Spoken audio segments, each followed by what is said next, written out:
the one question I refused to answer, which really angered this audience, is how do we get funded? So if you guys can please tell them, and Mohanjit has got his cash here with him. Well, let me just give some background on DFJ for those who don't know the fund. We've been around in Silicon Valley for about 30 years. Some of the companies that DFJ has funded over the years are Hotmail, Skype, Baidu, Kongzhong, Focus Media in China. A bunch of companies here, about a portfolio of 20 companies in India. Some of the names that you may know are companies like ClearTrip, iYogi, Mcheck, 70mm, and so on. Mix of consumer technology as well as clean tech, which is the other area of focus for us here in India.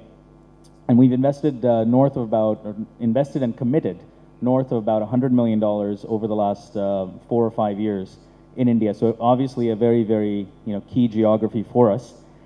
Anywhere from $1 million to about 7 or 8 million is where we write checks, but no more than about $8 to $10 million over the life of a company. So we may start out with $1 million or $2 million and then reserve a bunch for follow-on rounds.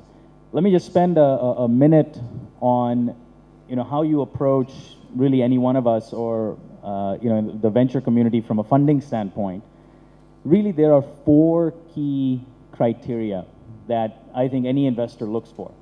Okay, I call them the 3 T's and the M.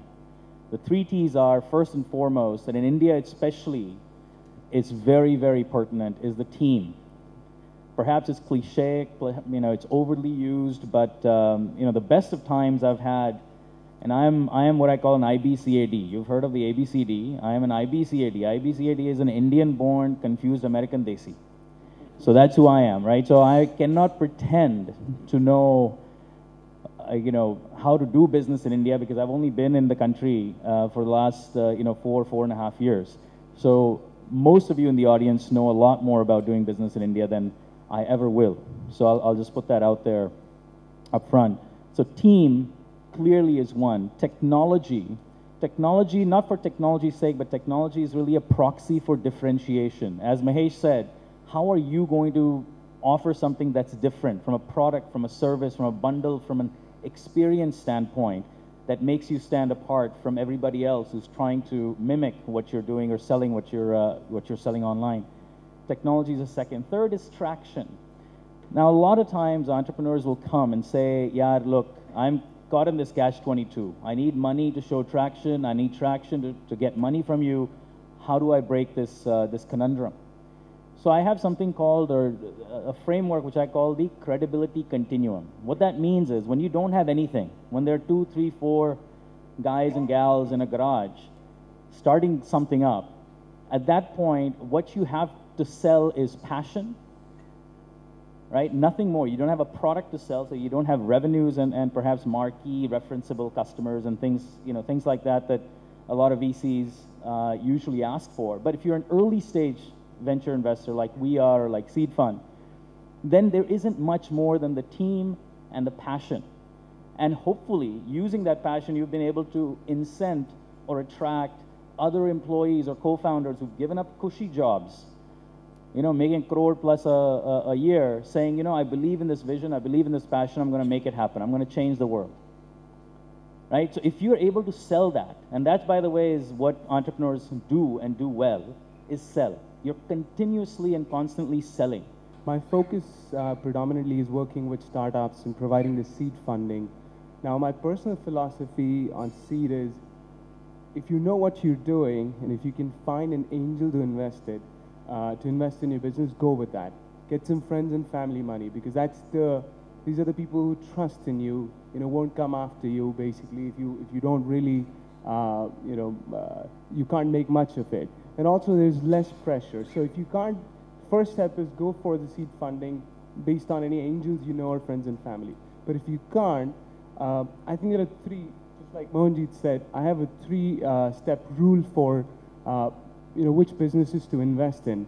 And it's a KPC. So K stands for, the first thing that I look for is, do you really know why you're doing this, right?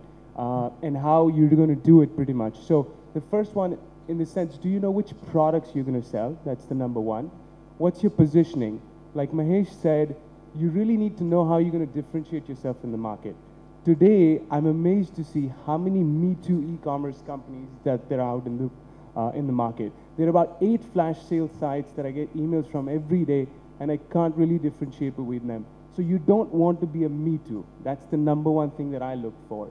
The third thing is, what is going to be a sustainable competitive advantage, right? You need to figure out a way, either by virtue of your products or the way you sell them or the customer segment that you're targeting, which will eventually become your competitive advantage and how you can sustain it over time.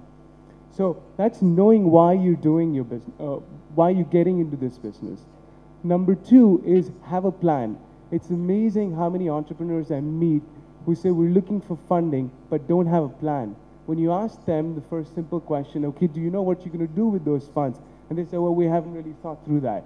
So have a plan. Find people who've been through the journey before, sit down with them and figure out a simple plan.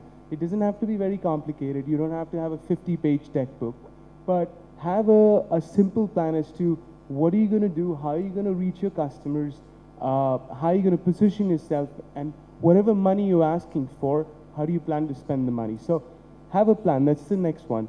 The third one is think about the capabilities, right? So if you have the capabilities, so if you're getting into a technology business, you got to have some capabilities in technology. Either your co-founder or your CTO or an in-house person is a technology expert. Considering the outsourcing of technology that we see today, right? Also alluded to that you can outsource it to the vendor, but what will happen eventually is that you will lose control, or you don't know how to adapt as things change, as your business moves along. So you really need to build that capability. Similarly, there are a lot of other capabilities. I see today that there are professionals who get into a business thinking that they are a professional and they know they are the right subject matter expert and they can grow a business. So for instance, one of my clients is a lawyer by profession. He started an online legal services business. Now, he really well understands the legal aspects of it, but from a business perspective, he doesn't have any capability. So what's happening is that he's actually losing money on every transaction he's doing because he didn't get the pricing right. He really didn't understand how his costs add up and what is the cost of servicing each of the transactions that he's doing. So you really need to have different sets of capabilities in-house to be able to, build a business and execute on the plans that you have. So think about a capability. If you haven't found the right capability, a lot of times will help you do that.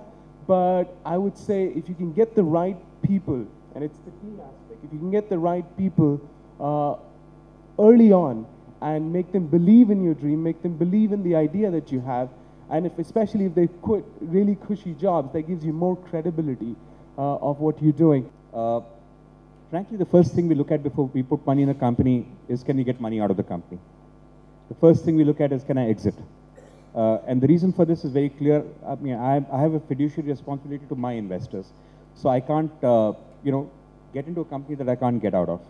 So what does it mean? The first thing I sit back and say is, can I exit this company? There are only 3 ways I can exit a company. We are not allowed to give you debt because we are not allowed by law. An angel can do that, we can't do that. So we can only invest in equity, which means I'll give you money and you'll give me a sheet of paper which says, I have so many shares. What do I do with the shares? I can't eat the shares, I have to sell the shares. Who can I sell the shares to? There are only 3 people I can sell it to. I can sell it back to you. That's called a management buyout. The problem with the management buyout is you're not likely to give me any valuation because we only take a minority stake. You already have a majority. You're not going to give me a multiple on my money for a minority. So that's not the likely exit. There are 2 other exits possible. One is to find a trade sale, either to a strategic investor or to an investor bigger than us. So we sit back and say, what is going to allow us to sell it there? And I'll tell you what we come up with. So what allows us to sell a company there is when you become a leader in the field, it becomes very easy to sell you. So we'll come down to that later. Right? So we look for, can we 5 years from now, 7 years from now, 8 years from now, we have the same fund legs. Can we sell our stake to somebody else? Because I sit with the entrepreneur and say, look, we're friends, we're good, but you must understand, I'm not here to take control of your company. I'm here to work with you, have you grow, and 5, 6, 7 years from now, I will go away. It will still be your company. The third option is, are you big enough, is to go public. I sell the shares to the public. Again, the question is, which vertical are you in? I mean, today, if you're a steel, IT services company, you have 5,000 crores of revenues to go public. If you're a construction company, you have 1,000 crores in revenues to go public. If you're an online company, I mean, Naukri went public at 70, 80 crores.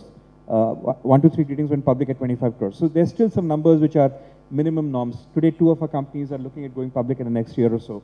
So we see in 5-7 years, in the tenure of our investment, can you be big enough to go public? The fourth thing is expertise. That thing that you're doing, do we know something about it? Because we don't want to just put our money, we'd like to put our expertise. From the background of my partners in my fund, we generally have a bias towards consumer brand companies. We understand consumers, we understand consumer brands. I've spent 25, 30 years as of my partners doing this. So if you come to me with a very B2B play, which is, say, chemical product specific, I might not understand it. I'd say, look, it sounds good, but I can't help you. Why don't you go to somebody who has that expertise? We try to find something where we understand the expertise. So we generally have a bias towards consumer brands. Every fund has its own biases. We prefer to stick with our biases. And the last one is chemistry. We're going to go through bad times together. There'll be horrible times together. There'll be great times together.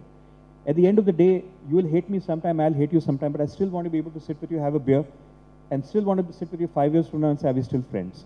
It's really important. This is a really small market. We only depend on our reputation out here. We're not like cutthroat. We're not here to, we're not from outside. We are here and going back to the US. We live here, we work here. Our homes are here, our families are here. It's important for us to have a good relationship and a good chemistry. Do we sense that there is that desire for a good chemistry on both sides? Do we feel at ease? Do we feel that sometimes I'm going to be right, sometimes I'm going to be wrong, and we can take it together? So these are the 5 things I broadly look at.